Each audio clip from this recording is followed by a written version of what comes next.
Alors on est Parashat Trouma. Parashat Trouma, c'est la paracha où on a le pasuk, le verset essentiel de Vasuli Migdash Veshachanti Betocham. Et faites-moi un Migdash. Un Migdash, c'est un sanctuaire, et je résiderai au-dedans d'eux. Et les sages ont expliqué Betochol Onema, que Dieu n'a pas résidé dans le Migdash, mais Betoch Kol Echad Vechad Mitzrayim, mais au sein de chacun d'entre nous, de chaque juif. Donc je reprends, Vasuli Migdash, et faites-moi un Migdash. Veshachanti betocham, et je résiderai au milieu d'eux.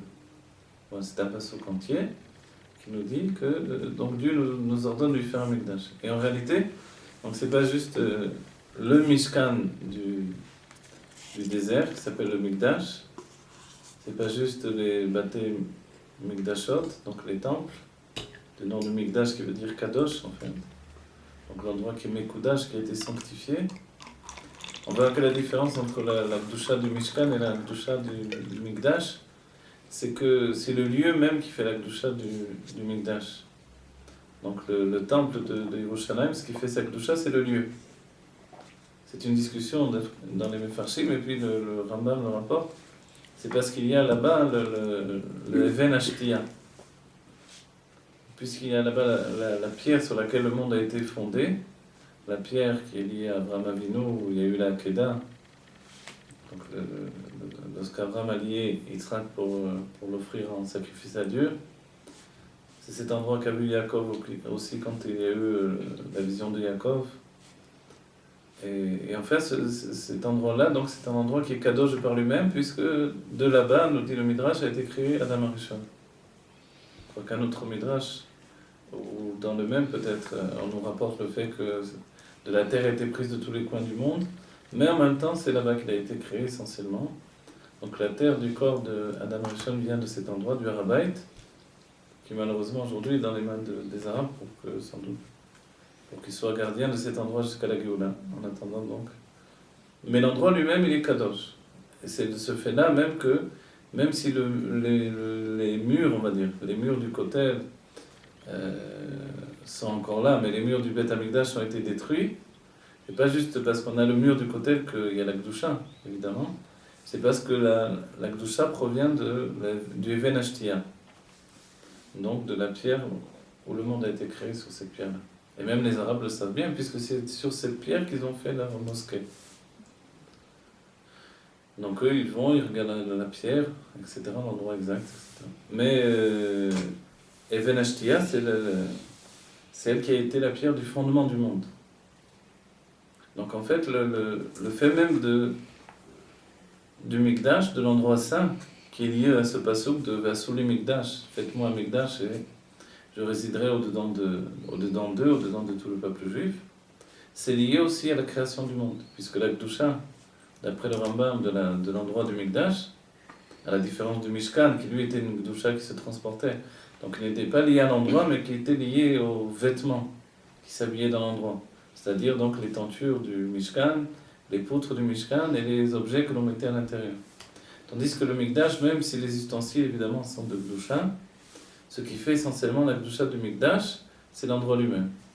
Et cet endroit, on a dit, c'est l'endroit duquel a été créé le monde. Donc on comprend que le pasuk lui-même est attaché à la création. Et de là, on doit aller plus loin dans le sens où Vasuli Mikdash Veshachanti Betocham, ce pasuk-là, ce verset-là, nous dit en fait que Dieu désire une maison. Et une maison, ici-bas, c'est la raison même de la création du monde. Donc le fait que ça devienne une maison à Jérusalem, qui est considérée comme étant le cœur du monde, en fait, c'est une maison pour le cœur de Dieu. Et le cœur, lui, n'a pas de raison. Il a une raison qui vient d'au-delà du cœur, qui vient de quelque chose de plus profond, qui est le plaisir. Donc la raison du cœur, c'est le plaisir. Ce n'est pas une raison raisonnée par l'intellect. Donc en fait, quand on dit le cœur du monde, qui est Jérusalem, ce n'est pas un endroit lié à la raison elle-même. On dira que Jérusalem est lié à l'élément de feu.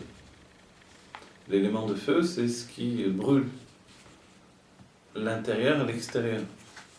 C'est ce qui brûle finalement les habitants de Jérusalem et ce qui brûle l'extérieur, ce qui fait que le monde entier est tourné vers Jérusalem. Et ce qui fait qu'on ne peut pas oublier Jérusalem. Parce que ce feu brûle au-dedans de nous pour toujours. Et ce feu qui brûle au-dedans de nous, qui est la nature du feu, c'est l'amour que l'on a pour Dieu, autant que l'amour que Dieu a pour son peuple. Tel qu'il est dit donc dans le passouk, dans le verset, Veshachanti betocha, je vais résider au-dedans d'eux. Donc en fait, le fait de faire un réceptacle, une maison, c'est pour que Dieu réside au-dedans de nous. Puisque depuis cet endroit, le monde a été créé, que le monde a été créé pour la bénédiction, par le bête de Bracha, de Bereshit. En fait, donc, Dieu désire le bien pour chacun d'entre nous. Mais comme cet endroit, c'est l'endroit de bien absolu, en réalité, donc il attise la convoitise du monde entier. Malgré que le monde entier possède des terres à plus finir, les yeux du monde sont toujours tournés vers Jérusalem. Et pourtant, pour nous, il est dit, un passouk, si je t'oublie Jérusalem, alors, Tishkar Yemini, etc., c'est-à-dire, j'oublierai mon côté droit et toute la suite, comme une idée qu'il est impossible et que si malheureusement j'oubliais Jérusalem, alors on se punirait presque. Oui, j'ai pas oublié Jérusalem. Alors, le passouk qui voudrait dire si je t'oublie, c'est-à-dire si je ne place pas Jérusalem au devant de mon cœur, comme première importance. Et de là, on comprend bien que c'est pas forcé que chez le peuple juif, il y a cette attirance première vers Jérusalem, puisque on souligne le fait qu'on puisse l'oublier. Et en fait, il faut bien penser que le propre du lien qui est entre le peuple juif et Dieu, c'est ça, c'est un lien de mémoire. Si la mémoire est là, c'est que En Shichera, il n'y a pas d'oubli, Lifne Chisech Vodecha, devant ton trône de gloire. Dans ce cas-là, en fait, finalement, la mémoire ne peut pas disparaître. Or, la mémoire, c'est ce qui définit exactement la personnalité. De là, le mot Lev, Yerushalayim, qui est organisé par le mot Yerushalayim, c'est... on a dit que c'est le cœur, mais en même temps, quand on analyse le nom, alors c'est Ira Shalem. Okay? Avant, c'était deux noms séparés. Ira et Shalem. Shalem, c'était le fils de Noah, qui s'appelait Shalem. Et ce fils de Noah, là, qui était le gardien de Jérusalem. Et ce Ira Shalem, cette crainte parfaite, finalement, elle s'obtient à Jérusalem. Mais en même temps, on peut dire que pourquoi la crainte parfaite s'obtient à Jérusalem? Parce qu'à Jérusalem, c'est lié à l'élément de feu. Et l'élément de feu, c'est l'élément qui brûle au-dedans de nous. Et la crainte, elle vient du côté gauche, elle est liée à la gvura, à la rigueur. Elle est liée à l'élément de feu. Et l'élément de feu, lui, il a la nature de monter du bas vers le haut. Le feu, on dit qu'il monte toujours vers la source du feu, qui se trouve qui se trouve tout là-haut. Il y a plusieurs niveaux où il peut se rattacher. Et ce feu qui monte du bas vers le haut, alors il occasionne que notre cœur, lorsqu'il prie vers Dieu, il prie du bas vers le haut également. Le avoda, le travail de la prière, c'est cette prière qui va du bas vers le haut. Et plus on ressent l'élément de feu dans la prière, et plus effectivement c'est une prière qui est chaude. Et tant qu'on est dans la chaleur, alors il ne faut jamais avoir peur. C'est bien que que Dieu préserve, on voit un juif qui chute, qui se sépare de Dieu. S'il est enflammé, même pour les forces du mal, même pour les plaisirs du monde plus précisément, alors il peut toujours revenir. S'il est froid, alors c'est très dur qu'il revienne. De là, les sages disent que si je suis dans ma prière et que vient un serpent autour de moi, je ne suis pas obligé de m'enfuir. Et s'il vient un scorpion, je dois interrompre ma prière, ma amida et m'enfuir. On dit pourquoi, quelle différence? Parce que la morsure du serpent, son venin, c'est de la chaleur. Tandis que la morsure du scorpion, c'est froid. Et le froid, c'est toujours dangereux pour le peuple juif. Quand il s'est refroidi sur le chemin, en sortant d'Égypte, finalement, c'est là où Amalek nous a attrapés, nous a attaqués. Donc le froid, c'est ce qui peut être le pire. Et quand quelqu'un a une nature froide, c'est très difficile de lui donner d'être chaud. Non pas quelqu'un qui a une nature chaude qui a été éteinte par les déceptions du monde, mais quelqu'un qui a une nature chaude, c'est-à-dire qui est liée à l'attrait du plaisir, mais qui finalement, cette nature, si c'est éteinte par le fait des déceptions dans le monde, c'est pas de cette personne-là dont on parle, parce que la Torah va vivifier sa nature chaude, et spécifiquement la chassidoute, qui demande d'exprimer la chaleur humaine, la passion de vivre. C'est tout le chidouche, la nouveauté du Baal Shem Tov. d'avoir ramené au judaïsme cette passion de vivre. On n'a même pas idée à quoi pouvait ressembler le judaïsme avant le Baal Shem Tov. C'est-à-dire comment le monde était encore fermé dans un enfermement, dans la tristesse de la perte du Beth Amikdash, etc. Et le Baal Shem Tov a ramené cette nécessité de chaleur humaine. D'autant qu'il a mis la chaleur humaine en avant même du principe d'attachement à Dieu. Si bien que la Chassidut dira que s'il faut choisir entre aimer un juif et aimer Dieu, la Chassidut dira qu'il vaut mieux aimer un juif. Parce que lorsque tu aimes un juif, tu aimes celui que Dieu aime. Et si tu aimes Dieu sans aimer les juifs, alors même Dieu, tu finiras par le détester ou ne plus l'aimer. Tandis que quand tu aimes un juif, tu finiras toujours par aimer Dieu au bout du compte. Parce qu'au-dedans du juif, il y a Dieu, c'est tout le sujet même de l'âme divine qui s'est infiltrée, insérée dans le cœur du juif. Donc Yerushalayim représente ce lieu où la crainte de Dieu est entière. La crainte de Dieu liée à la passion de vivre Dieu, de s'attacher à Dieu et de monter vers Dieu finalement. Et c'est pour ça que Jérusalem est une ville de feu, donc de gvoura, de rigueur. Donc une ville aussi de guerre. De guerre intérieure, de guerre personnelle, et puis de guerre par rapport au monde entier. Puisqu'on a dit que le cœur du monde, c'est Jérusalem. Et le cœur du monde, c'est Jérusalem, parce que, finalement, sans le savoir ou en connaissance de cause, c'est l'endroit où le monde a été créé. Où Adam Arishon a été créé, et le monde, finalement, ce n'est que la perception de Adam Arishon. Nous avons hérité de la perception du monde, c'est-à-dire telle qu'elle est dans la conscience d'Adam Arishon après la faute. À Matan Torah, on a retrouvé la perception du monde d'Adam Arishon avant la faute.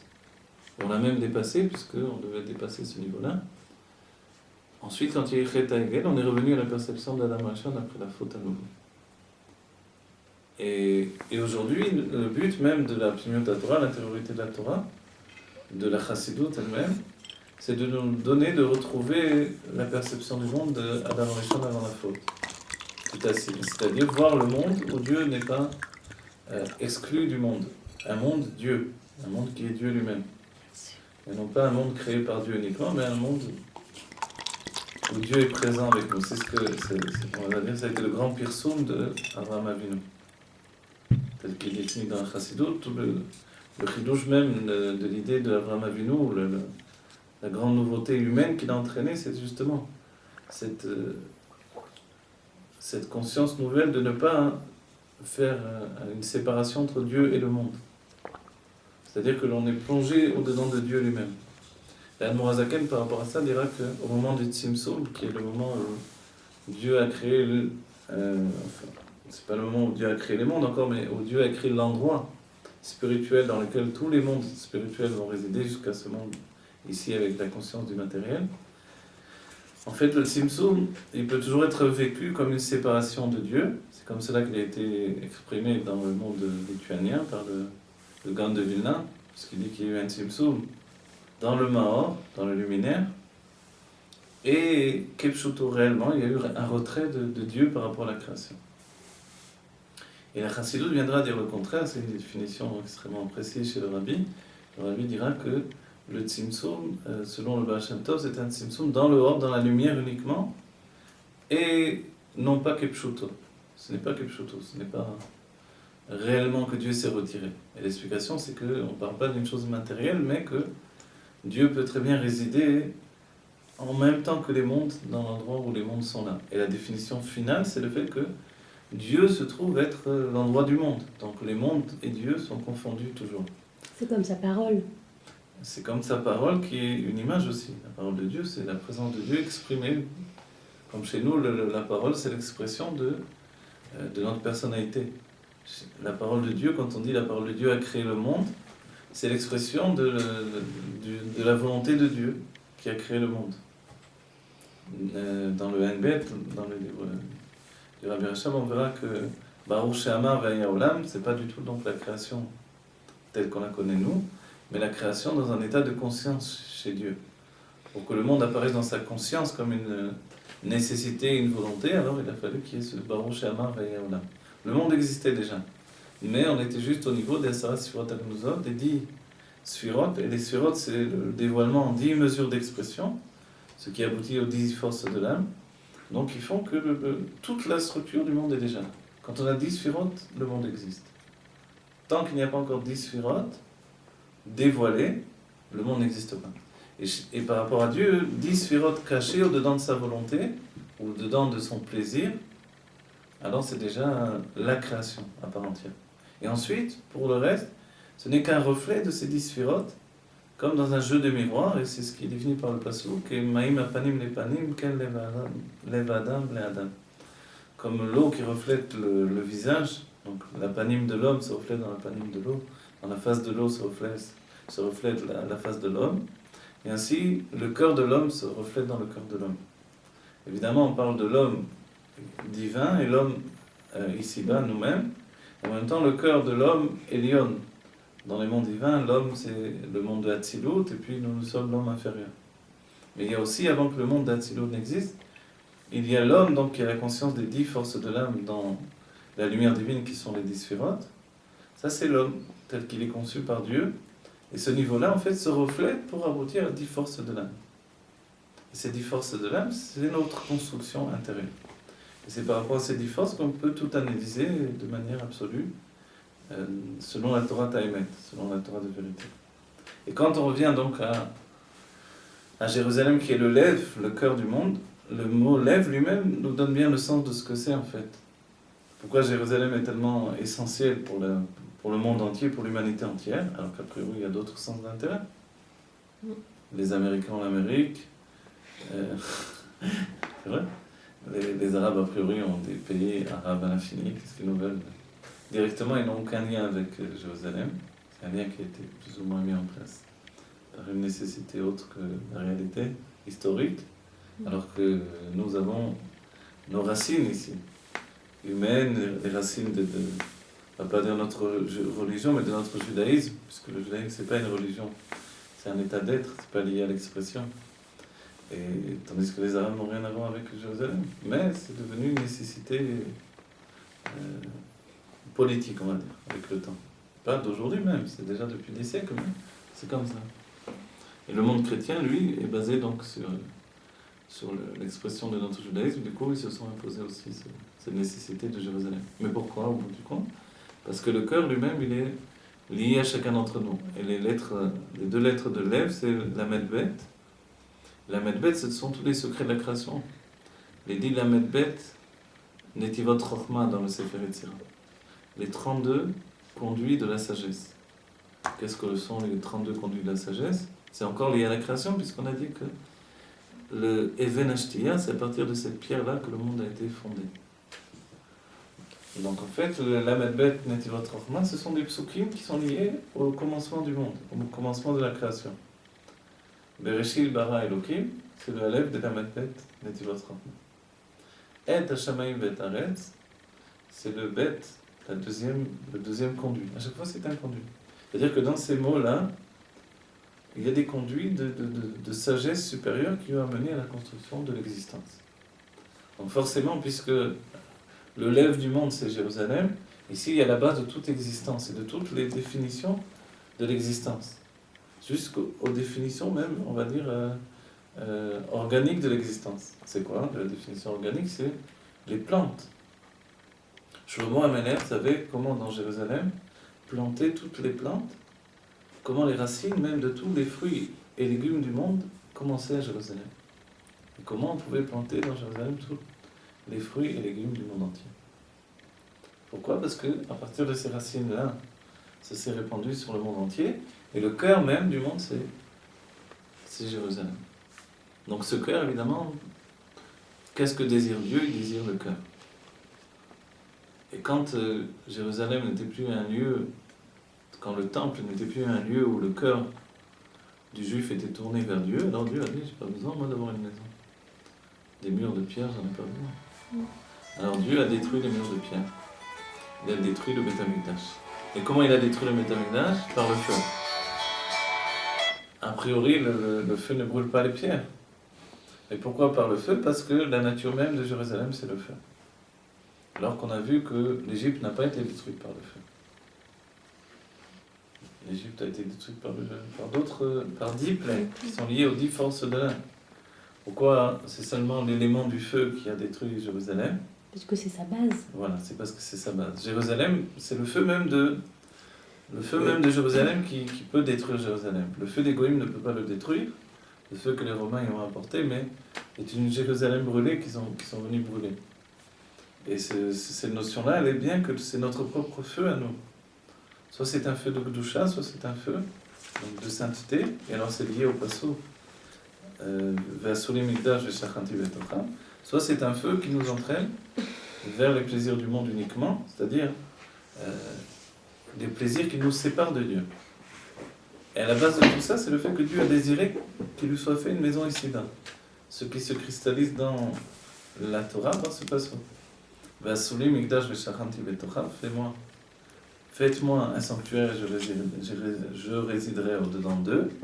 C'est exactement le fait de dire Abatartonim, une maison ici-bas.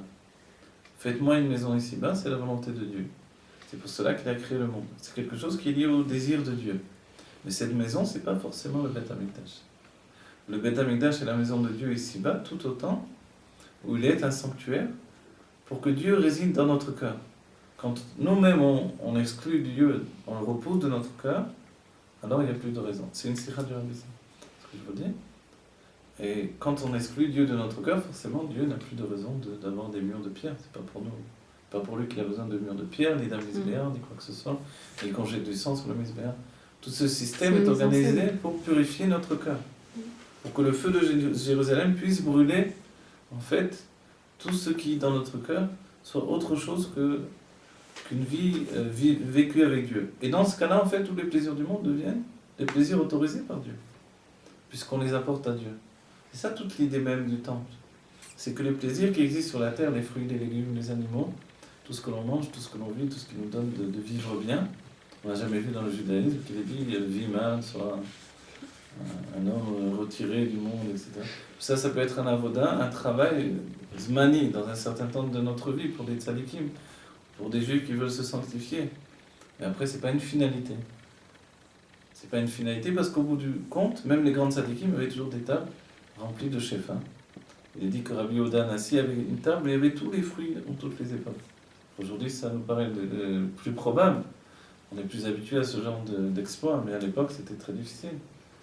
À l'époque, les fruits, il fallait attendre les saisons pour avoir les fruits, etc. Et des légumes de toutes sortes. À sa table, lui, il y avait tout. Ce qui était très riche. Mais en réalité, il dit que lui, il ne jouissait pas du monde, même du petit doigt. Alors comment ça se fait? Parce que cette jouissance, c'est une jouissance de vivre avec Dieu. De vivre avec Dieu dans le shefa d'une vie consacrée à Dieu. De là, il est dit que la richesse et que l'or a été donné pour les tzadikim. L'or en particulier, on voit que si tous les cours des valeurs peuvent tomber dans le monde, mais l'or, il reste toujours une valeur sûre dans tous les temps. Dans tous les temps, il a toujours été une valeur sûre. Et aujourd'hui, ça continue toujours. Pourquoi? Parce que l'or a été créé pour les tzadikim et pour le Beth Amikdash. C'est comme ça que les sages me disent. Et dans ce cas-là, en vérité, on comprend bien la nature de l'or. Jérusalem est liée à l'or plutôt qu'à l'argent de ce fait-là. L'argent est lié au bitoul, c'est l'élément de l'eau. L'élément de l'eau est lié à Tiveriad. L'élément du feu, c'est Jérusalem. Et l'élément du feu est exprimé par l'or qui a la couleur du feu. C'est la gvura, la rigueur. Donc à Jérusalem, il ne faut pas s'étonner. Si concrètement, même aujourd'hui, si les conducteurs de taxi sont énervés, les conducteurs de bus sont énervés, quand on va au choc, les gens sont énervés, les gens dans la rue sont énervés, tout le monde est énervé à Jérusalem. On n'arrête pas de courir, et en plus on court après l'argent. Voilà. Alors pourquoi? Parce que Jérusalem est une ville de feu, et cette ville de feu n'entraîne qu'il y a un rythme de vie beaucoup plus accéléré que partout dans le monde. Même à Paris, on va pas se vivre, même à Manhattan, même n'importe où dans le monde. Les gens sont plus tranquilles. Ici à Jérusalem, on vit dans une tension constante. Et cette tension fait qu'on est pris par le feu de Jérusalem. Et quand on revient aux lettres de Jérusalem qui sont liées également aux lèvres, alors, le lèvre, c'est l'Amedbet. L'Amedbet, on a dit que c'est l'Amedbet, Netivot Chochma, tous les conduits de la sagesse qui s'obtiennent aussi par Jérusalem. On dit que Jérusalem, c'est une ville qui donne la sagesse. Israël, en général, donne la sagesse, et Jérusalem en particulier. Donc quand on prend sa naissance dans son judaïsme, dans sa Torah, les bases de sa connaissance à Jérusalem, alors on a pris quelque chose, une ouverture d'esprit particulière. Et en même temps, on reçoit des kélim, des réceptacles forts, de rigueur, très très forts que l'on porte avec nous. Pourquoi les gens ils ont pas d'argent ici si Jérusalem Jérusalem c'est de l'or. est un lieu de contradiction, de tendance en fait. À la fois c'est une ville de riches. On n'est pas des tzadikim. On voit que pour bien vivre à Jérusalem, il faudrait être des riches, mais il y a toujours eu que des pauvres à Jérusalem. En fait. Dans tous les temps, les Juifs étaient pauvres à Jérusalem. C'est bien qu'à Jérusalem, ils ne vivaient que par la tzedaka qui venait de Khoutzaretz ou même d'en dehors de Jérusalem. Il était connu que ceux qui vivaient à Jérusalem vivaient toujours dans des conditions précaires. Alors, où est l'or des tzadikim? Et l'or, à la fois, on le voit. Les plus grands hôtels du monde, on les voit à Jérusalem, les bijoux les plus chers, les maisons, les loyers les plus hauts, etc. On voit que c'est une ville de riches en réalité, et de plus en plus, ils construisent cette ville comme une ville pour des riches, parce qu'ils préparent le terrain sans doute pour la Géoula. Ça va se dévoiler tel quel. Mais tous, on doit accéder à cette richesse qui nous revient de droit, dans le sens où il y a une part d'entre nous qui a déjà un côté de tzaddik, et on doit se purifier tous les jours. Ce qu'il faut faire, ce qu'il faut apprendre, c'est vivre d'une bonne manière avec Dieu. C'est-à-dire vivre en jouissant du monde, de la vie, mais d'une bonne manière, qui soit une manière agréée par Dieu, une manière que Dieu aime. Et ça, c'est ce que l'on doit vivre, ce que l'on doit être amené à vivre avec l'homme, avec sa femme, et avec les enfants, et avec la vie au quotidien, etc. C'est-à-dire une vie de émouna et une vie de bien-être. Il faut réunir les deux. Et c'est ça doit être notre chemin, pour réunir les deux à la fois. Trouver un équilibre entre ce bien-être et cette foi qui fait que même quand on a moins que ce qu'il faudrait, on est toujours confiant en Dieu, et puis on va toujours dans un chemin où on est confiant en Dieu, on grandit comme ça. Alors le Lamed Bet, on dit que le Lamed, la lettre Lamed, est une des lettres les plus extraordinaires de toutes. Elle est appelée une tour qui vole dans le ciel. C'est une lettre qui est liée au temps. Puisque le Lamed c'est 30, et 30 c'est la valeur du temps. Le mois a été fixé sur 30 jours. Et le 30 en fait, c'est cet équilibre de vie. Le début de la vie passe par 30. L'embryon est vivable après 30 jours. Et selon la vie qu'il est vivable après 40 jours, alors c'est le Yud qui se trouve au-dessus du Lamed qui fait le chiffre 40. Mais ce qu'il y a de particulier dans cette lettre-là, c'est qu'elle est plus haute que toutes les lettres. Et dans Jérusalem même, le lève, le cœur, en fait c'est un niveau qui s'élève au plus haut, dans ce qu'il y a de plus haut possible. C'est-à-dire que le cœur, lui, comme il est dirigé vers Dieu, c'est la lettre la plus élevée. Et en fait, en quoi elle est liée au temps, en dehors du fait qu'elle fixe le temps, que le temps c'est l'une des grandes qualités du peuple juif. Comment on reconnaît un sage juif? C'est quand il est capable de fixer le temps. La définition du temps, c'est l'une des choses les plus compliquées. Savoir définir un calendrier d'après le judaïsme, c'est pas quelque chose de facile, c'est seulement les plus grands sages qui ont fixé le calendrier. Et la fixation du temps, c'est aussi la fixation du temps dans l'âme. C'est bien que le Lamed est lié au date. Le date, c'est la conscience. Et la conscience, c'est aussi la conscience dans le temps. C'est-à-dire la conscience qui persiste dans les réincarnations, dans les Gilgulim, dans les vies successives. Comment on peut avoir la même conscience qui persiste dans les vies successives? Comment ça se fait? Comment on peut la porter avec nous? Alors l'un des éléments qui la transporte avec nous, c'est la colonne vertébrale, qui dans le haut aboutit au louz, qui aboutit au da'at. Da'at ici, c'est le troisième cerveau.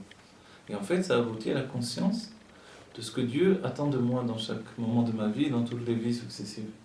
Parce qu'on peut revenir d'une vie à l'autre et totalement manquer sa vie, totalement. C'est-à-dire ne pas du tout avoir les informations nécessaires pour vivre ce pourquoi je suis revenu. Puisque je recommence tout comme un petit enfant qui réapprend tout. Donc je pourrais très bien vivre sans savoir du tout ce que j'ai à faire. Comment ça se fait que je reviens et que finalement j'accomplis ce que je dois accomplir? C'est pas juste que je suis dirigé d'en haut par la divine providence, il faut également qu'il y ait une conscience intérieure. Cette conscience intérieure, c'est le da'at. Le da'at, en fait, il s'élève au plus haut. Le da'at, c'est la plus mystérieuse de toutes les sphirotes. Et dans Drush HaDa'at, dans le Etzraïm, il y a une partie du Etzraïm qui s'appelle Drush HaDa'at. Ça s'appelle le Drush, c'est une explication sur le da'at. Et là-bas, il est dit qu'en fait, on peut résumer toute la connaissance dans ce Drush HaDa'at. Et qu'est-ce qu'il est dit là-bas? Que tout est Chabad, Chokhmah, Bina et Da'at. Voilà. Tout est Chabad, et ça c'est dit avant le Chassidut Chabad, c'est la Kabbalah. Tout est Chabad, ça veut dire que tout est finalement Chokhmah, la sagesse, Bina, l'expression de la sagesse, et le Da'at, qui est la conscience de l'être qui aboutit au sentiment. Et en fait, voilà toute notre vie. La sagesse qui est le début de notre être, c'est-à-dire toutes nos tendances, toute notre construction avant son dévoilement, son développement, le développement de cette construction qui est un acquis dans l'être, donc c'est la Bina, et puis le Da'at, c'est à la fois la finalité et à la fois ce qui a permis de relier la sagesse et son développement. Donc en fait, ce qui permet de relier un homme et une femme, il est écrit V'Adam yada et Chava. Et Adam a connu Chava, cette nécessité de connaissance entre l'homme et la femme, passe par une nécessité de connaissance entre le cerveau masculin et féminin. Le cerveau masculin, la Chokhmah, le cerveau féminin, la Bina. Donc une connaissance qui est une fusion des deux cervelets qui aboutit au Da'at, un troisième niveau, qui est comme l'enfant qui permet de relier le père et la mère, de par le bas. Ça s'appelle un Da'at Arton. C'est-à-dire que l'enfant, il réunit les parents vers l'occupation même de l'éducation qu'ils ont en commun. Mais il y a une union de Chokhmah et Bina qui dépasse ce fait-là. C'est le Da'at Elyon. Le Da'at Elyon, lui, il réunit Chokhmah et Bina. Il se trouve, c'est comme ça, c'est écrit dans le Shara Yichud de l'Admoram Saïd, par l'explication de Rabbi Hillel de Paris, il se trouve un peu plus haut que la Bina et un peu plus bas que la Chokhmah. Il relie la Chokhmah et la Bina entre elles-mêmes, mais pas au-dessous. C'est-à-dire non pas la Chokhmah et la Bina pour influencer les sentiments, donc les enfants, mais la Chokhmah et la Bina dans un lien pour eux-mêmes. Et après le Da'at, il continue son chemin. Le Da'at, il est appelé Yichud, l'unification ou l'union. Et quand il continue son chemin, en fait, il a précédé même Chokhmah et Bina. Il s'appelle totalement Da'at Elyon. Et ce Da'at Elyon, un Da'at supérieur, c'est la conscience en fait que tout découle de notre inconscient. C'est-à-dire que la vraie définition de la sagesse est Tachlit Hayediya Shelo Neda. La finalité de la connaissance, c'est de ne pas savoir. Pourquoi ne pas savoir? Parce qu'alors on atteint le Da'at Elyon. Le Da'at Elyon qui est le fait d'atteindre un Da'at qui est au-dessus, donc une conscience qui est au-dessus de l'intelligence. Et à ce niveau-là, on commence à connaître Dieu. Donc tant qu'on a une conscience uniquement attachée à son intelligence, on va dire qui est le propre même du genre humain de la civilisation, de l'esprit de la Grèce par exemple antique, tant qu'on a un tel Da'at, donc c'est un Da'at qui ne peut être que l'aboutissement de Chokhmah et Bina, et finalement qui n'est qu'un Da'at enfantin. Mais quand on dépasse ce niveau-là, quand notre Chokhmah et notre Bina sont unifiés de par elles-mêmes, alors c'est déjà un niveau supérieur, c'est déjà le début de Da'at Elyon. C'est déjà le fait où il n'y a pas d'autre chose que la Kedusha. C'est-à-dire quand l'homme et la femme se respectent suffisamment en dehors même des enfants, de l'éducation accordée aux enfants, que leur amour est un amour personnel, qui n'est pas lié aux enfants, en fait on comprend que cet amour-là doit persister, il doit se comprendre, il doit se construire. C'est un amour en construction constamment, puisque Chokhmah et Bina sont une construction. Que la Chokhmah donne le matériau de base, la Bina le développe. Et ensuite, en fait, il y a une union de l'âme au-delà de tout ça qui est liée en fait à l'unification.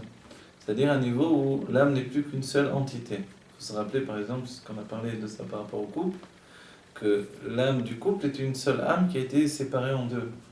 La séparation, en fait, elle aboutit à Chokhmah et Bina, comme Adam et Chava. Et ensuite, ça c'est Adam et Chava dans le Gan Eden. Mais ensuite, quand ils sont chassés du Gan Eden, ils deviennent Zeir Anpin et la Malchut.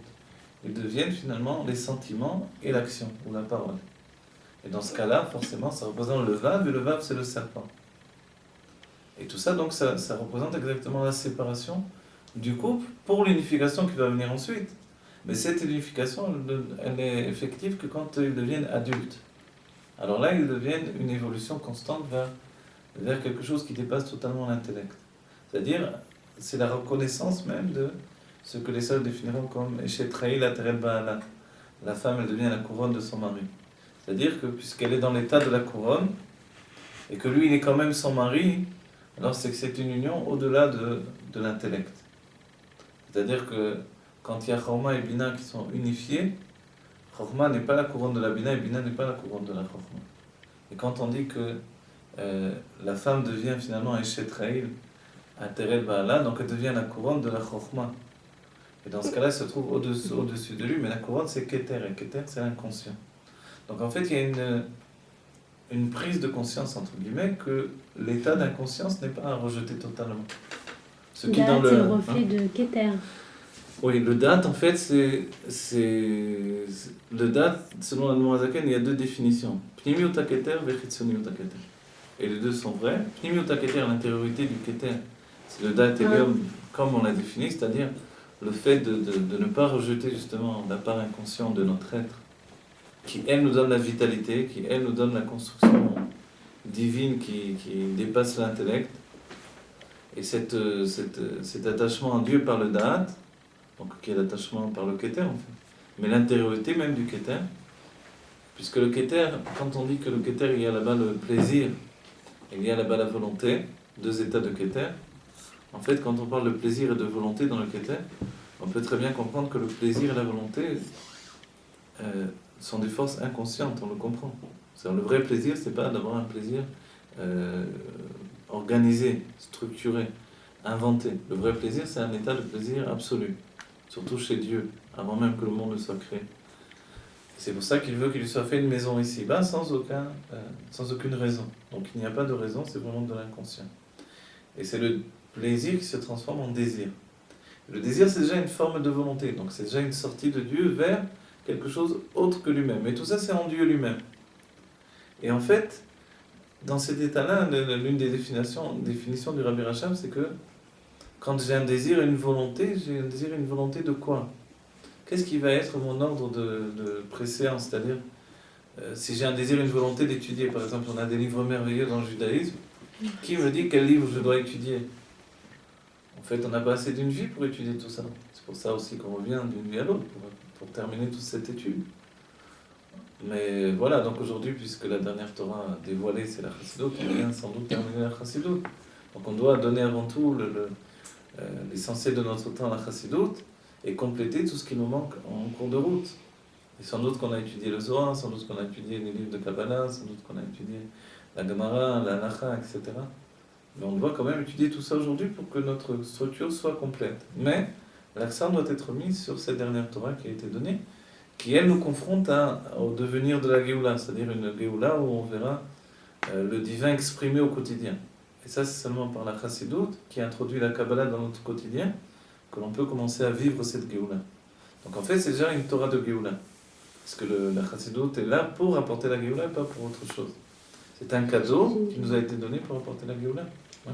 Je n'ai pas compris, enfin j'ai entendu plusieurs fois que date, c'était pas une sphira. J'arrive pas à comprendre notre notion. Non, une date, il y a une définition comme ça, vous l'avez dit dans le Sefer Yetzirah, qui est le livre de base de la Kabbalah finalement. Même s'il y a d'autres livres avant ça, mais ce livre-là est essentiel.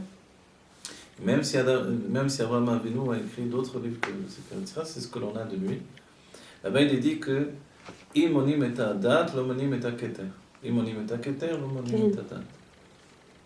Cette définition où on compte l'un, on ne compte pas l'autre, en fait, cette définition, elle est exacte, tout autant où on a compris ce qu'elle véhicule. C'est-à-dire que quand on dit Chorma Bina Vedat, on ne dit pas Keter Chorma Bina Vedat, parce qu'après on va voir 11 Sphirot. La définition exacte du Sefer Yetzirah, c'est Eser velo Tesha, Eser velo Echad Eser. Comme ça, l'écrit dans le Sefer Yetzirah. Donc ça sous-entend, si on compte le Keter, on ne compte pas le Dat, ou l'un ou l'autre. C'est-à-dire où on est dans la conscience ou on est en dehors de la conscience. Donc c'est pour ça que le Dad n'est pas une sphira quand le Keter est introduit, quand l'inconscient est introduit, ou quand l'inconscient est le commencement de la construction d'un être. Mais en réalité, c'est parce qu'on a une mauvaise connaissance du Keter, du Dad, tant que du Keter. Le Dad, il faut étudier Shara Yehoud de l'Admorem Saïd. Yehoud, ça veut dire Dad, donc c'est la porte du Dad finalement. On voit Shara Yehoud Ve'emuna, le terme même que l'Admorazaken a utilisé. Yehoud Ve'emuna. Yehoud c'est Dad, Emuna c'est Keter. Alors ces deux définitions, c'est essentiel en fait. C'est la foi du juif passe entre la Emuna et le Dad. L'Admorazaken vient nous donner des enseignements de date, donc de conscience et de connaissance, mais qui sont basés sur une émouna absolue, sur une foi absolue. C'est-à-dire, ça commence par le fait de nous dire comment ça se fait qu'on dit que Dieu, il est en haut, il est en haut dans le ciel, il n'est pas sous la terre, etc. Que toutes ces définitions, on dit que Dieu, il n'est pas ce que l'on peut penser ici dans le monde, sous la terre, etc. Et toutes ces définitions que l'on dit, on dira dans les Nounou Shabbat, l'Almorazaken précise, il dit, mais pourquoi on a besoin de préciser tout ça? Il veut dire que Dieu n'est pas dans la mer, il n'est pas sur la terre, il n'est pas... On aurait pu penser que c'était dans la mer que Dieu était, sur la terre. En fait, ces définitions-là nous amènent à comprendre que Dieu se trouve partout, mais malgré le fait que Dieu se trouve partout, puisque le monde est Dieu lui-même, l'expression de Dieu, en fait, le monde n'est pas Dieu, jusqu'à la Géoula. Dans la Géoula, on pourra découvrir que le monde est Dieu, comme une conscience. On verra Dieu dans le monde, parce qu'on connaîtra Dieu. Aujourd'hui, comme on ne connaît pas Dieu, on peut se tromper, comme à l'époque ils ont fait à Vodazara, dire que le monde était Dieu, en dehors de ce qu'a dit Abraham Avinu, c'était dire que le monde était un Dieu autre que Dieu. Et Abraham Avinu est venu dire non, le monde Dieu, c'est pas le monde qui est Dieu, c'est un monde Dieu, c'est un monde où Dieu est là, il est dans Dieu lui-même. De ce fait-là, en hébreu, ça donne quel olam velo quel haolam. Vous voyez ? En fait, cette définition-là, elle définit le lien entre la émouna, la foi, et le da'at, et la connaissance. Mais en réalité, le da'at, lui, il est unifié totalement à la émouna, à la foi. Et c'est ce qui fait que, comme on a dit, donc, si je dois étudier tous les livres, pourquoi je vais étudier ce livre ou tel livre, même dans la Chassidut? Qu'est-ce qui m'attire vers une chose en particulier? Qu'est-ce qui m'attire, par exemple, quand on doit chercher un nom pour son enfant, qu'est-ce qui m'attire vers ce prénom? C'est le da'at à nouveau. Le da'at, c'est s'attacher. Qu'est-ce qui fait que quelqu'un s'attache à quelqu'un d'autre? Qu'est-ce qui fait qu'une personne aime une autre personne? Que l'on aime un enfant, que l'on aime la lumière, le soleil, tout ça. Qu'est-ce qui fait cet attachement aux choses? Ça s'appelle le da'at. Donc sans le da'at, on n'est pas un être vivant. On n'est pas un être humain dans le sens simple des choses, mais on n'est pas un être vivant dans le sens vivant des choses.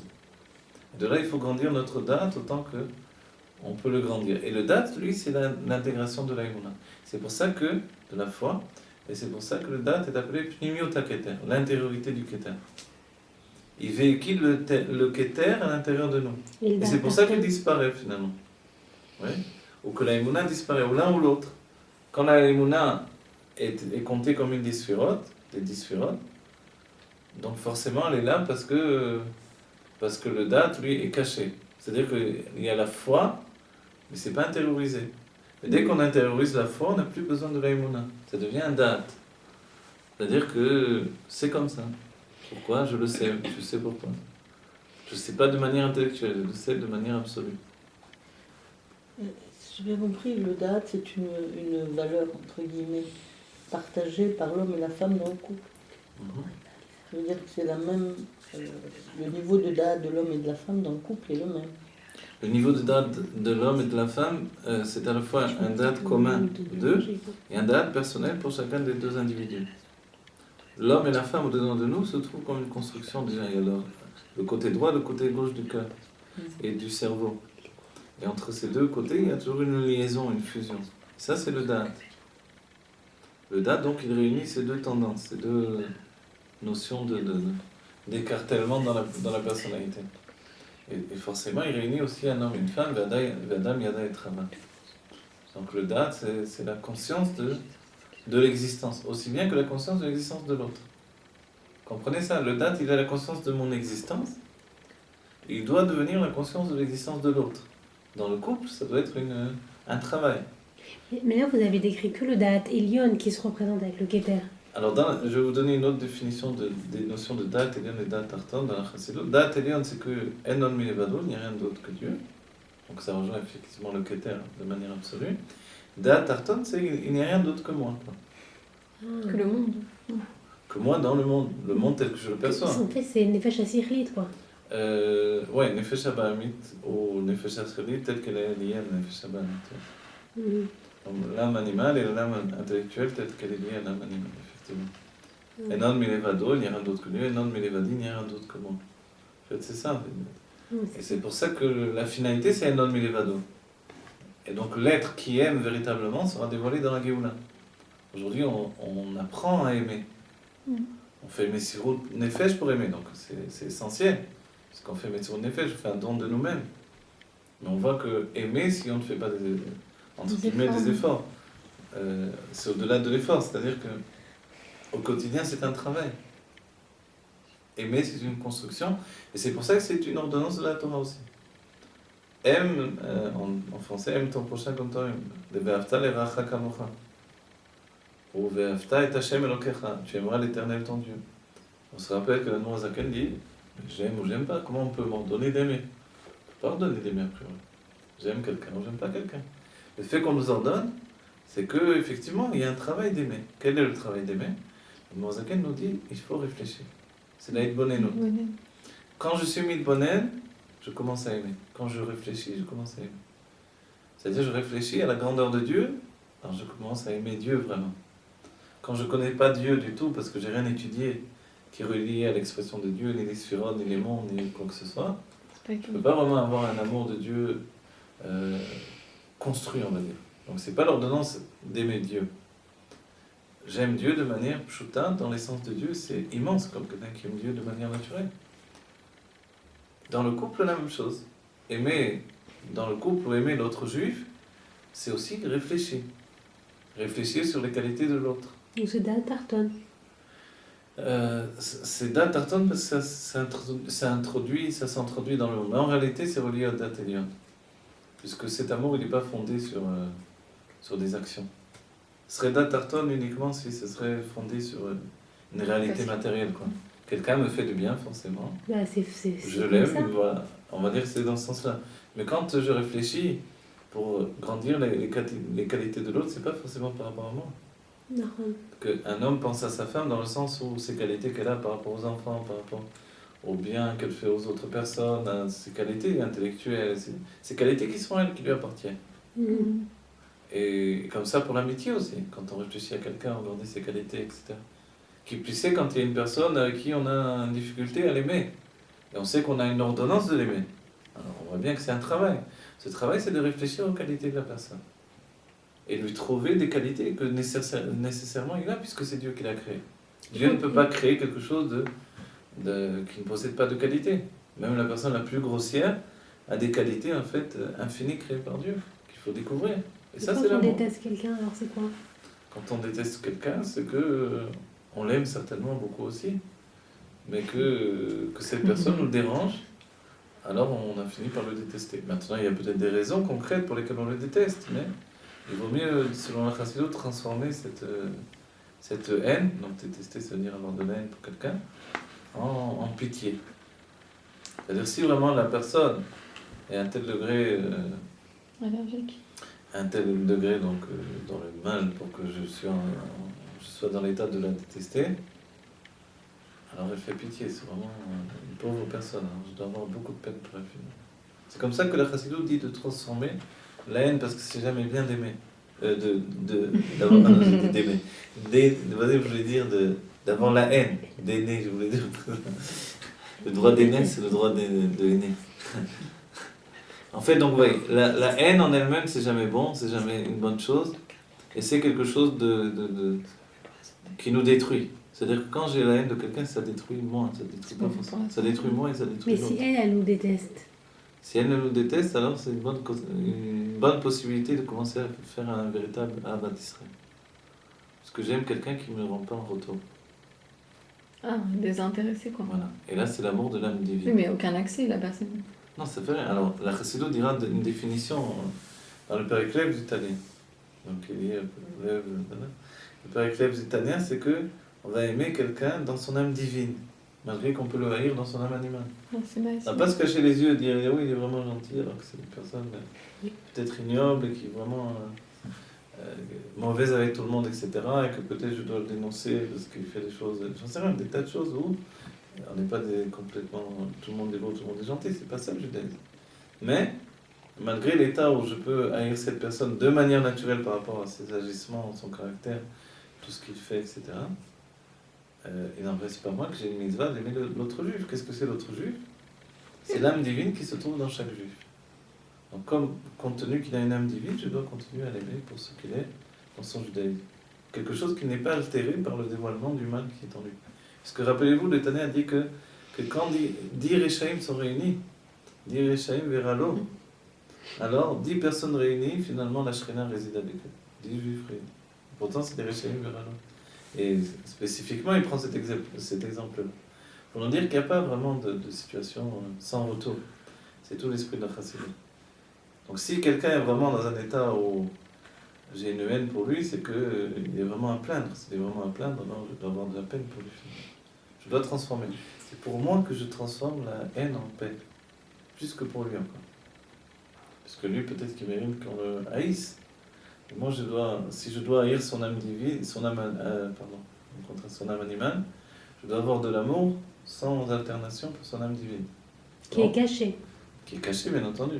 Parce que même quand quelqu'un fait une avéra, son âme divine est toujours là avec lui. C'est-à-dire que si un juif fait honte à un autre juif en public, ce qui est une très grande avéra, l'âme divine ne s'est pas pour autant retirée totalement. Il y a une part qui est obligée de rester dans la personne pour qu'elle continue à vivre. Donc, cette vie qui est dans la personne, elle mérite que l'on continue à l'aimer, cette personne. Etc., etc. Donc on peut toujours trouver une base d'amour qui est basée sur la réflexion. C'est pour ça qu'on nous ordonne d'aimer. Sinon, dans l'état normal et instinctif des choses, j'aime ou j'aime pas, qu'est-ce qu'on vient m'ordonner? Il n'y a qu'à se faire aimer, je l'aimerais. J'aime tous les gens gentils, qui sont gentils avec moi, qui sont polis, c'est facile, tout le monde aime ces gens-là. Mais aimer les gens qui sont pas agréables, peut-être qu'ils sont mauvais, peut-être qu'ils, spirituellement, des mauvais agissements, des mauvaises pensées, etc., etc. Quand je travaille pour les aimer, alors je fais vraiment l'injonction. De là, je serai capable aussi d'aimer Dieu, même quand ça ne va pas toujours bien dans ma vie. Quand je traverse une période un peu difficile, je serai capable, comme j'ai aimé ce juif pour la part divine qu'il y a vers lui, je serai capable de continuer à aimer Dieu et de garder le lien entier entre moi et Dieu. Donc le chemin de mon âme avec Dieu sera toujours ouvert.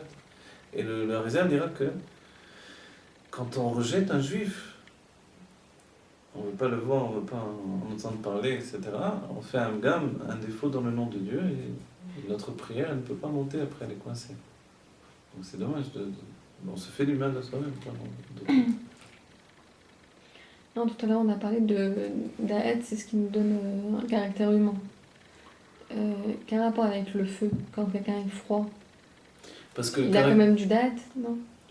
Oui, c'est vrai, on entend dans le Da'at, Enoshi, il y a ce qui s'appelle dans le monde, en hébreu, Da'at Enoshi, c'est-à-dire la conscience humaine en général. C'est-à-dire la conscience humaine en général, elle découle comme un héritage de la Grèce. Donc c'est l'être évolutif, scientifique, etc. Mais finalement, tout ça, l'esprit froid et calculateur, il aboutit à des choses terribles. Qui est le fait qu'un homme qui va trop dans le sens froid des choses, il devient inhumain. Et quand il atteint un stade de froideur trop prononcé, le feu qui est en lui, la glace rejoint le feu finalement. Pour donner l'exemple le plus probable de ça dans les générations, dans notre génération d'Iradarabis, ce sont les Allemands, ils marchaient main. C'était l'esprit le plus avancé de l'Europe, etc., le plus scientifique, etc., qui aboutit finalement à la froideur. À la froideur, il a abouti à une chaleur qui a brûlé le monde entier, quoi. Une chaleur, une folie de tuer, meurtrière, un feu dans le côté du mal. Pourquoi? Parce que le froid, il entraîne vers le côté du mal, le feu du côté du mal. Mais un juif, lui, il a un côté chaud dans son âme, parce qu'il aime la vie, il aime le plaisir, il aime bien vivre, et cette passion de vivre, c'est ce qui le sauve toujours, un juif. C'est ce qui le tient dans les époques les plus difficiles. Si ce feu, il est éteint, ou la personne, elle est... Si le feu est éteinte, éteint, alors il faut toujours le rallumer. C'est pour ça qu'il y a toujours un feu au-dedans de nous. C'est quoi le symbole de Chabad? C'est une flamme qui allume une autre flamme, qui allume une autre flamme. C'est pas pour rien, c'est parce que on vient rallumer un feu qui s'est éteint. Mais le feu est éteint du côté du dévoilement de l'âme. Mais dans ce qui s'appelle la face cachée de l'âme, il y a toujours une braise qui est là, allumée. Il suffit de souffler un petit peu. Et si c'est même dans l'état où la braise, on n'arrive pas à trouver un petit peu de braise allumée, On prendra 2 pierres, on va les frapper dans le Tsur Achalamish, donc la pierre, le silex. Quand on le frappe, on obtient de sortir du feu. Comment frapper? Évidemment, on n'est pas obligé de frapper un autre juif. Il y aura des époques où il fallait quelquefois frapper un juif pour le réveiller, le secouer. Il y a des tzadikim qui ont agi de cette manière-là. Mais c'était des tzadikim qui savaient comment le faire de manière particulière. Où une personne ne serait jamais sortie de son état s'il n'avait pas été frappé par un tzadik. Mais en dehors de cette situation-là, il y a d'autres manières d'éveiller le feu d'une personne. Il faut le frapper de manière spirituelle, quoi. C'est-à-dire frapper la matière, le pousser jusqu'au bout, le purifier. Le Baal Shem Tov est venu secouer des gens, les bousculer, pour finalement les amener à dévoiler quelque chose de plus grand, un feu qui était caché au-dedans d'eux. Et ce feu, il est là en nous, mais il dort, il sommeille. C'est la crainte de Dieu qui est en nous. Le feu, il vient de la crainte de Dieu. C'est le même feu. Le feu de la crainte de Dieu, en fait, il aboutit à un feu de vie aussi. Donc c'est un renouveau. On recommence à vivre quand on craint Dieu. Parce que dès qu'on a une véritable crainte de Dieu, on arrête de craindre le monde. On craint le monde parce qu'on n'a pas suffisamment de crainte de Dieu. Si j'ai une véritable crainte de Dieu, alors... Voilà. C'est un enseignement du Rabbi. La crainte de Dieu vient remplacer la crainte du monde. Et la même chose, l'amour de Dieu vient remplacer l'amour du monde de manière trop prononcée, évidemment. Donc l'équilibre des deux, c'est toujours de savoir bien vivre et bien aimer Dieu en même temps que je vis dans le monde. C'est ce que la Chassidut nous a amené. Donc un état de vie constante, comme une flamme vers Dieu. Et on a dit donc le Lamed, c'est cette conscience qui se perpétue avec les siècles. C'est la colonne vertébrale de chaque juif qui est liée en fait au temps. Le temps de l'âme telle qu'elle est dans la mémoire du juif. Cette mémoire, elle remonte très très loin en fait. Elle remonte jusqu'à Adam Rishon. Elle remonte jusqu'à l'âme avant que les mondes ne soient créés. Elle est inclue, intégrée au-dedans de chaque juif. Elle fait que le juif est juif. C'est le Lamed. Lamed, c'est la lettre de l'imoun, de l'étude.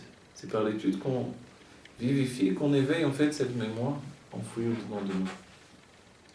Et ensuite, c'est le bête.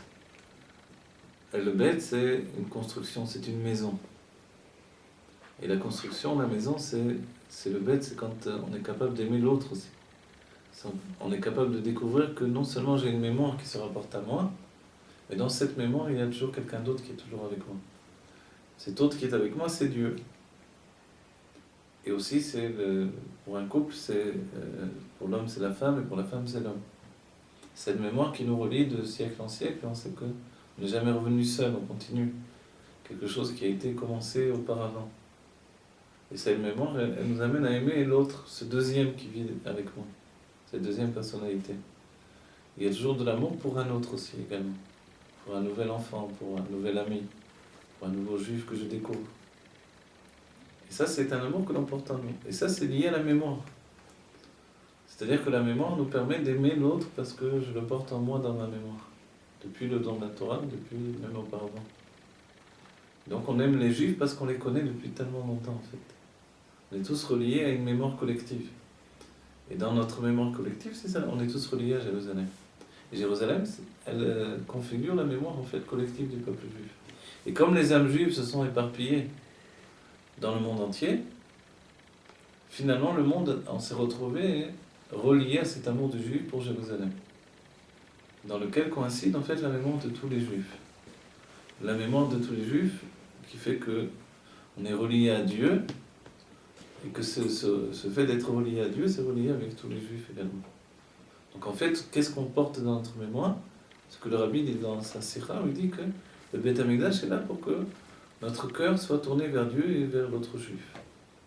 Donc en fait, dans notre mémoire humaine, dans tous les lieux, dans tous les temps, on est tous tendus vers Jérusalem. On est tendus vers Jérusalem parce que là se dirige notre mémoire. La mémoire du cœur du peuple juif, qui est liée au cœur du monde. Et quand le cœur du temps coïncidera avec le cœur du monde et le cœur du peuple juif, alors ce sera la Géoula. Ce sera le moment de la Géoula qui se passe justement à Jérusalem. Alors le feu de l'âme sera relié avec le feu de Jérusalem et le feu d'en haut redescendra à nouveau, comme c'était dans le dévoilement du Beth Amikdash. C'était l'image même du feu qui descendait. Il descendait sous l'image d'un lion. Et un lion qui venait manger les corbanotes. Le lion représente le monde de Hatzilut, la malchoute, la royauté du monde de Hatzilut. Le Beth Amikdash lui-même était comparé à un lion. Et en fait, donc c'est cette notion. Le peuple juif est comparé à une lionne lui-même. Cette notion de Jérusalem, ce Lamed Bet de Jérusalem. C'est pour ça que le Siman de Jérusalem, c'est un lion. Oui, exactement, bien sûr. Mais quoi, ils ont utilisé la Torah pour... Ben non, c'est Yehuda. Yehuda qui est, Ah ouais. qui est lié à Jérusalem avec Benjamin. Jérusalem est placée entre Maté Yehuda et Maté Benjamin. Une petite part est à Benjamin, l'autre part est à Yehuda. Donc en fait, c'est exactement la situation. Donc un loup et un lion en même temps. Et c'est spécial parce que dans la Géoula, les deux animaux que l'on cite, pour désigner le fait que les animaux vont vivre en tranquillité, on dit que le loup va résider avec l'agneau et que le bœuf mangera de l'herbe avec le lion. Donc en fait, c'est les deux images que l'on donne. Et le bœuf, c'est Yosef. Et l'agneau, ça représente tout le peuple juif. Yehuda et Yosef. Ouais, Yehuda et Yosef. Oui. Ils vont manger tous les deux de la même herbe. Alors que la royauté de Yehuda va prendre finalement le dessus. Puisque la royauté de Mashiach, ce sera la royauté de Yehuda, la royauté de David, qui n'aura plus qu'un seul roi, il n'y aura plus cette séparation de royautés. Et pourtant, ils vont manger ensemble de la même herbe. La même herbe, c'est lié à Tzemar. Tzemar, c'est le Tzemar Tzedek. C'est le Mashiach lui-même. Dont le nom veut dire c'est l'arbre de justice ou la plante de justice. En fait, donc tout se relie à Jérusalem, mais c'est notre pasuk, Ve'asuli Mikdash ve'sachanti v'tocham. C'est lorsqu'on fait un Mikdash pour Dieu qu'il réside au-dedans de nous. Et comme on sait que la raison même de la création du monde, c'est qu'il désire qu'il lui soit fait une maison ici-bas, on comprend bien que notre vie doit devenir un Mikdash pour Dieu. Donc on doit faire de notre vie une vie qui devient une vie où Dieu est une nécessité. Non pas une vie où il y a aussi Dieu. Quand je vais à la Beth Amikdash, c'est... quand je fais les mitzvot, mais que Dieu doit devenir une nécessité. Comment Dieu devient une nécessité? Selon la Chassidut, il est défini que quand je sens que je m'éloigne de Dieu, j'ai tout de suite une alerte au-dedans de moi. J'ai une crainte qui s'instaure dans ma vie, j'ai une douleur, j'ai une peur d'être loin de Dieu qui m'a assailli comme une peur panique.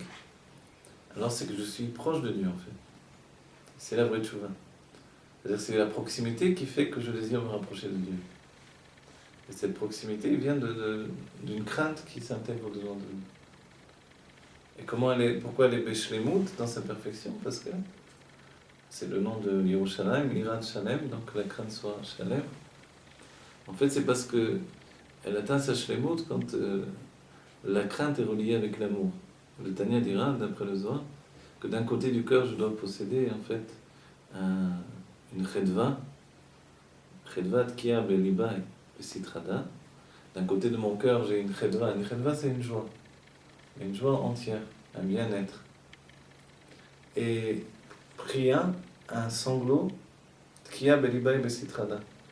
Elle est implantée un sanglot dans mon cœur de l'autre côté. Et je suis un être comme ça, deux tendances toujours.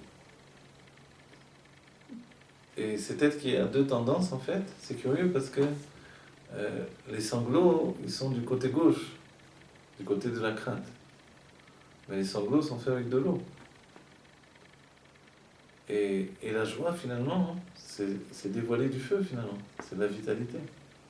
En fait, on voit bien que les deux notions, quand on les possède les deux en même temps, ce sont des notions qui communient entre elles, qui sont totalement englobées l'une au-dedans de l'autre. Et c'est là où on voit que c'est une perfection. Il n'y a pas l'un ne réside pas sans l'autre. Et c'est comme ça que je dois être finalement. Je dois être dans ma joie, toujours avec un souci de est-ce que je fais bien pour Dieu quand je fais quelque chose.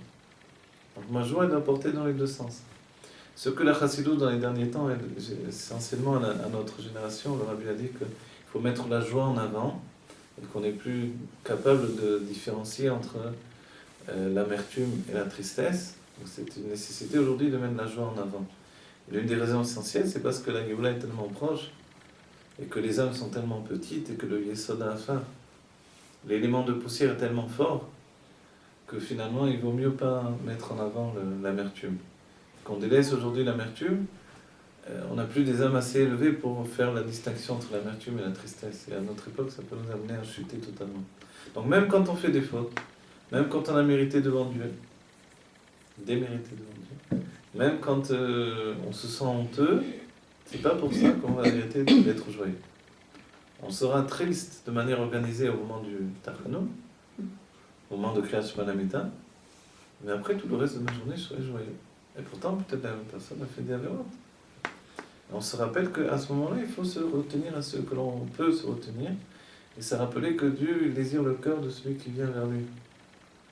Une crainte entière, Shlema, Irat Shalem, de Yerushalem, c'est quand on a une telle émouna, en fait, que l'on comprend bien que Dieu peut être Nosea Fachim, il réunit des contraires.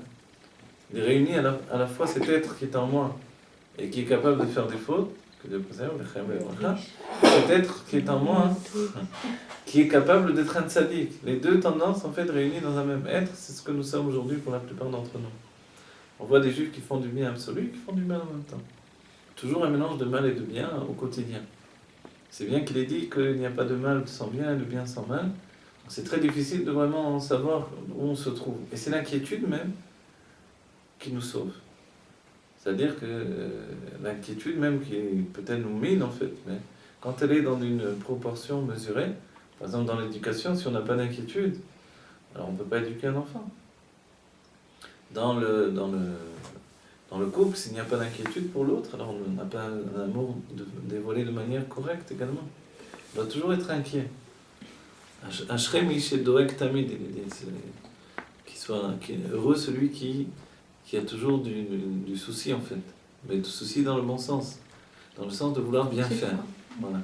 Mais pas dans le sens où je m'inquiète de tout et de tout le monde, parce que je dois penser bien et tout ira bien. Cette notion de s'encourager et de se dire je dois penser bien et tout ira bien, c'est pour qu'effectivement le bien prenne le dessus sur le mal potentiel qui tourne autour de nous, qui n'est pas une réalité, qui n'est jamais une réalité, qui est juste finalement une épreuve à dépasser.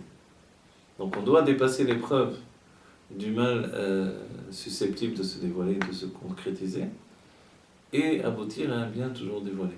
Donc pour nous-mêmes et pour les autres, on doit vouloir du bien, tout en tirant des leçons de ce qui nous arrive de mal pour s'élever et pour se dépasser. Donc savoir les mauvaises tendances que l'on a, ou les faiblesses que l'on possède, ce qui est la même chose, et les dépasser, se relever.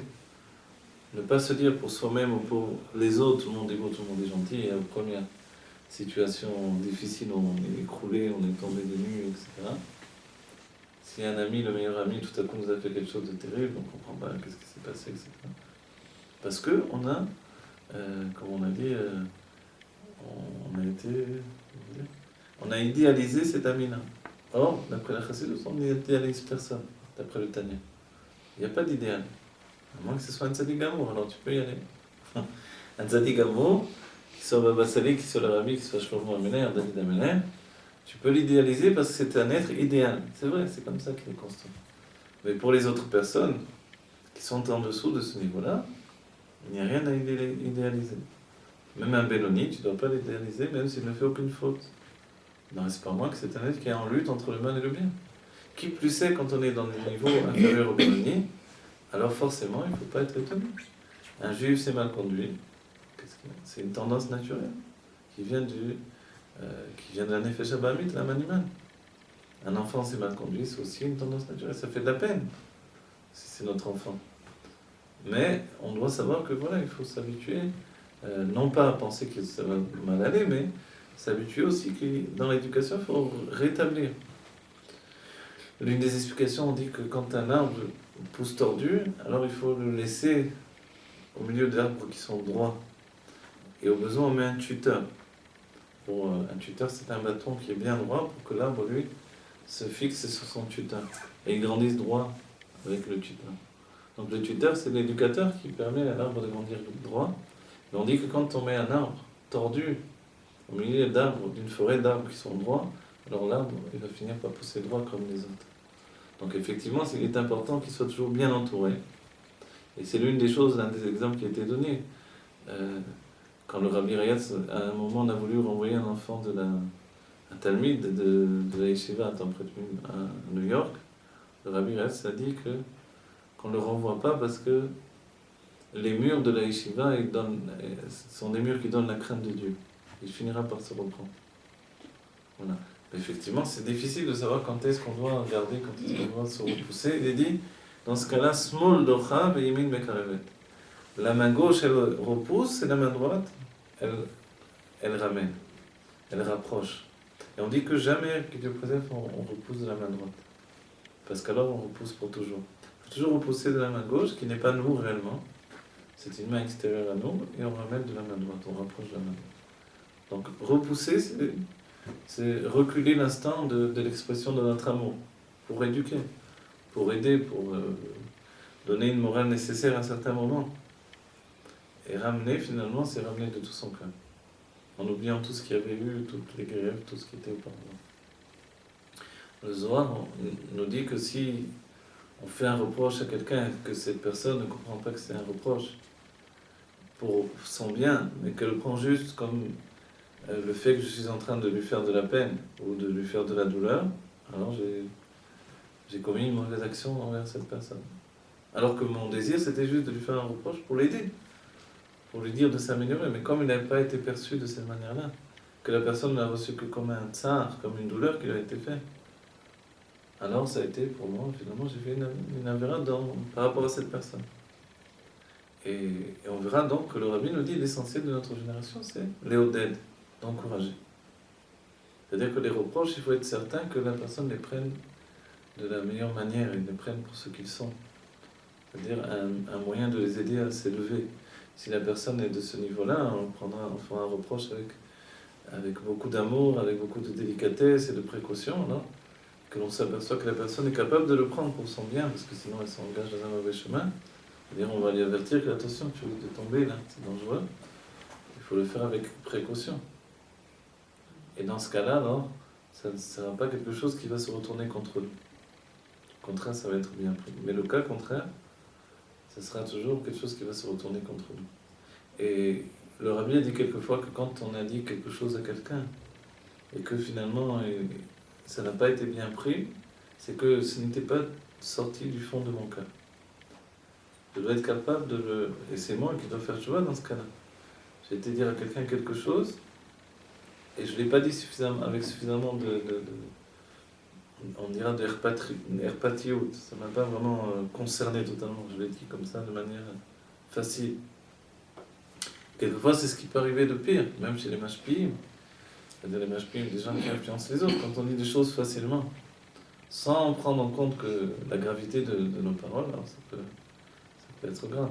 Et il y a dans l'éducation, on verra chez les Rébim, quand le Rabbi Rachab jouait avec son frère le Raza, il jouait à qui était le Rabbi et qui était le secrétaire, le Chassid. Alors le Rabbi Rachab demandait à son frère alors qui jouait être le Rabbi. Et il jouait, il lui demandait un tikkun, et puis à un moment il disait c'est pas vrai, tu n'es pas un Rabbi, ils étaient enfants, tu n'es pas un Rabbi. Et quand on lui a demandé pourquoi tu as dit que c'était pas un Rabbi, etc. Parce que quand je lui ai dit la chose, alors il n'a pas soupiré. Il n'a pas soupiré, il m'a dit le tikkun comme ça, comme si de rien n'était. Donc un Rabbi, il doit d'abord soupirer, c'est-à-dire que ça l'a touché, c'est quelque chose qu'il a porté dans lui-même. Alors seulement il peut te dire qu'est-ce qu'il faut faire. Donc c'est pas un Rabbi. Non, ça, il a dit son frère. Et après il le répétait, toi tu ne seras jamais un Rabbi. Et un Rabbi, c'est quelqu'un qui est capable de porter ce que nous on porte. La définition même, c'est de dire qu'il enlève ses vêtements et il se passe nos vêtements. Et ensuite il nous donne le tikkun, et ensuite il enlève nos vêtements. En fait, c'est comme ça, le Rabbi Rachab, non, le Rabbi Moharach, il a dit que quand il faisait le Yom Hamishi, il faisait des yechidiyot toute la nuit, comme le Rabbi. On a connu le Rabbi toute la nuit, jusqu'au matin, de 8h du soir jusqu'à 8h du matin, il recevait les gens. Et les Rabbi me faisait ça. Le Rabbi Moharach le faisait. Il recevait les gens, leur donnait un tikkun. Et Et en fait, alors, le Rabbi Rachab lui avait demandé son fils, pourquoi tu es tellement fatigué? Et au bout de la nuit, il était complètement épuisé. Pourquoi tu es tellement fatigué? Tu es habitué à veiller toute la nuit pour étudier. Il dit, mais quand j'étudie, c'est pas la même chose, c'est seul avec moi-même. Il a dit, mais quand les gens viennent me voir, pour les comprendre quand ils viennent avec leurs problèmes, je ne peux pas rester tel que je suis. Je dois enlever mon vêtement, ma personnalité, m'habiller de leurs vêtements à eux, leur personnalité, comprendre leurs problèmes. Ensuite, quand je suis dans leurs problèmes, avec leur personnalité, je ne peux pas régler le problème, sinon ils n'auraient pas besoin de moi. Je dois réenlever leurs vêtements, repasser mon propre vêtement, et alors leur donner maintenant la solution.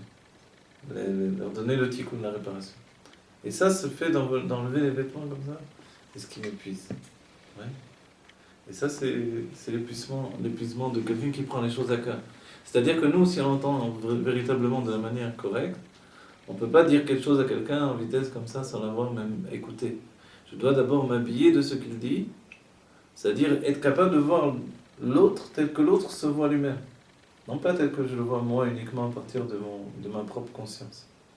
Donc la conscience du bête, de l'autre, du second, de la seconde personnalité, qui fait que mon cœur est un cœur entier, et ce qui va sortir de mon cœur va pénétrer dans son cœur. Donc c'est deux cœurs qui se rencontrent en fait. D'un côté il y a un lamed, d'un autre côté il y a un lamed, et puis il y a deux bêtes qui doivent se rencontrer et fusionner. Donc ça fait finalement d'un côté et de l'autre, vous voyez, il y a un bête au milieu et puis deux lamed. Et le bête au milieu a fusionné les deux. Et ça c'est une fusion. Deux cœurs qui se rencontrent, c'est deux âmes divines contre une âme animale, dira l'Admor Say. Et pour ce faire, je dois vraiment écouter l'autre avec son langage, c'est-à-dire être capable de l'écouter avec sa conscience à lui. Et ensuite, lui parler avec ma conscience, tel que j'ai intégré sa conscience. Et quand on fait ce travail, alors on verra que l'autre apprécie vraiment ce qu'on peut lui dire, même si c'est quelque chose de très banal, il sera toujours bien pris, puisqu'on l'a dit de notre cœur. Et même si on n'est pas capable de dire quoi que ce soit, on l'a écouté, quand on écoute quelqu'un, alors il se ressent exister. Quand il se ressent exister, j'ai été un mishkan pour l'autre.